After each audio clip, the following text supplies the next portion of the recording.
Okay, so let's take a look at textures and materials in Daz Studio. In our scene here, we've got the Victoria 8.1 female character. And if we pop this open, we've also added a few items of clothing, including a top and some leggings, which are part of this X Fashion spring set. And along with the clothing geometry, this product also comes with a bunch of material variations we can apply to the clothes. And we've got quite a few colors and styles we can choose from. So if we grab the top, for example, let's switch this red color out with maybe this purple variation. So we just need to double click on that and it's now been applied to the geometry. And we can easily cycle through these until we find the look we like. And as we did in the previous lesson, if we want to get a better look at this, we can switch the view mode to Filament PBR, which gives us a more realistic representation of how those textures actually look. Aside from the hair, of course, which looks a little bit weird in this mode, unfortunately. And we can also take a look at the material attributes of any object down here in the Surfaces tab. And this is the current material applied to our top, which if we click on, shows us the material attributes, which is very similar to what you might find in Cinema 4D and Redshift. And if we roll over the base color, which is like the diffuse color in Redshift materials, we get a little preview of the image texture that's currently plugged into there, which is that white shirt variation. And if we click here, we can actually swap that texture map out for any of the other maps currently used in our scene. Or we can come up here to Browse, which pops up the directory where our current texture is located, which is in our Daz library in the product folder. So we could choose a different texture from here, or we could grab the current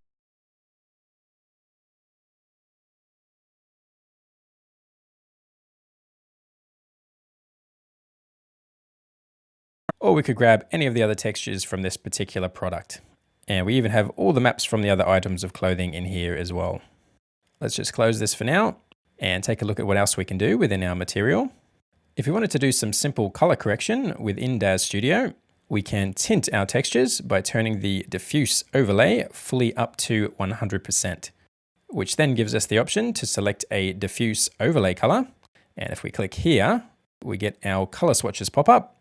So let's choose a nice bright green. Okay. And now she's got a green top. And if we undo that and turn off the overlay, we can click back on our diffuse texture map. And at the top here, we've got a layered image editor. So let's fire that up. And we'll click here to fit the texture to the window. And this is like a mini Photoshop directly within Daz Studio. So this is our base texture layer, which we see here. But just like Photoshop, we can add a new layer, which defaults to this black color. But if we click there, we can change this to that green color again. And we can now blend this green layer with our base image. So we could blend it with the opacity slider here, like so. Or if we put that back, we can also use the different blending modes like we'd be able to do in Photoshop. So let's try the additive blend, which adds a little green tint over that. Then we can just accept that. And she now has a slightly greener top. So it's nice to have the extra flexibility right here in Daz Studio. But let's just undo that. And like any other 3D material system, we have all the other channels you might expect, like bump and normals, as well as reflections and roughness and that sort of thing. But we won't go too deep into that because we will be creating our materials directly in Cinema 4D with Redshift a little later on. So for now, let's just grab the leggings, which are currently black, and switch that with our blue denim material preset here. So we've got our clothing materials sorted now. So let's take a look at applying textures and materials to hair. So we'll grab the hair object we've got in our scene, which if we go back to our products list under hair, is this one up here, the Effie Punk hair for Genesis 8 female characters. And inside there, under materials, this product comes with quite a few different texture variations. So let's pick one of these, maybe this multicolored blue look. So we'll double click that, which has applied it, but it is a bit hard to see in this view. So let's come up here and fire off an iRay render to get a better look at this.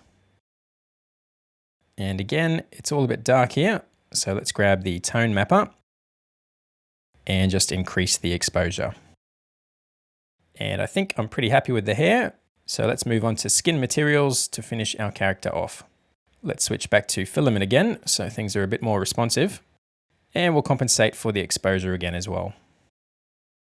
Our Genesis 8 female character is actually Victoria 8.1, who, like most other characters in Daz, also comes with a bunch of skin and body materials as well. So if we go and find her in our product list, under figures, here's Victoria 8.1, and inside here, in materials, let's see what we can use in here. And we can actually pop this open and filter these further. Let's show all the eye textures only, which gives us options for eye color.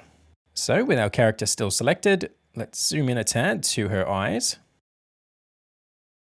And we'll try a different eye color, which updates those. But I think the blue eyes might be better to match the rest of the outfit and the hair. So we'll double click this one. And we'll see what we've got down under the feminine filter. And this is where you can find the different options for character makeup.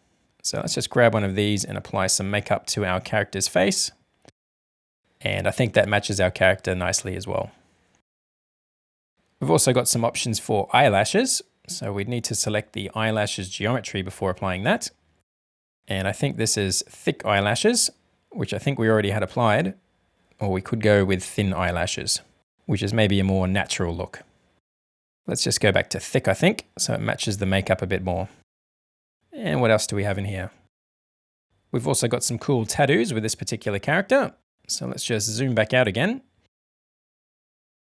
And we might try this tattoo arm upper left, which I'm guessing should be applied here to the left arm. We just need to remember to select our character again and not the eyelashes. And double click that to apply. And now she's rocking a cool flamingo tat over there. And what's cool about this is that this is actually marked as layered, which means it's applied as an extra texture layer over our base texture.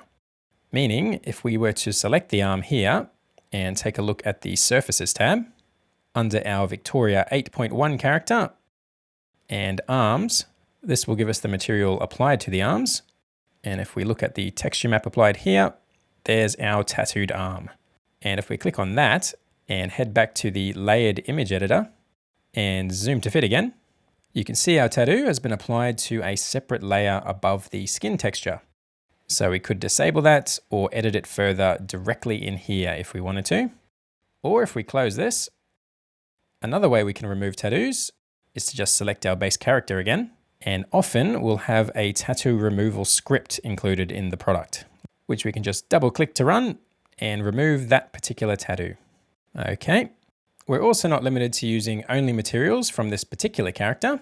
If we come back here, we can choose any other product, like the Nepheli character here, for example. And under her materials, let's make sure we still have our Victoria figure selected, and we can replace our Victoria materials with one from Nepheli. Let's try her base skin material. And it looks like we've completely replaced our character, but this is just the skin texture from this figure applied to our current Victoria figure.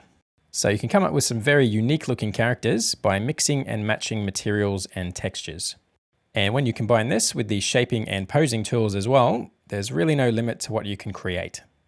So that's our fairly quick look at materials in Daz Studio.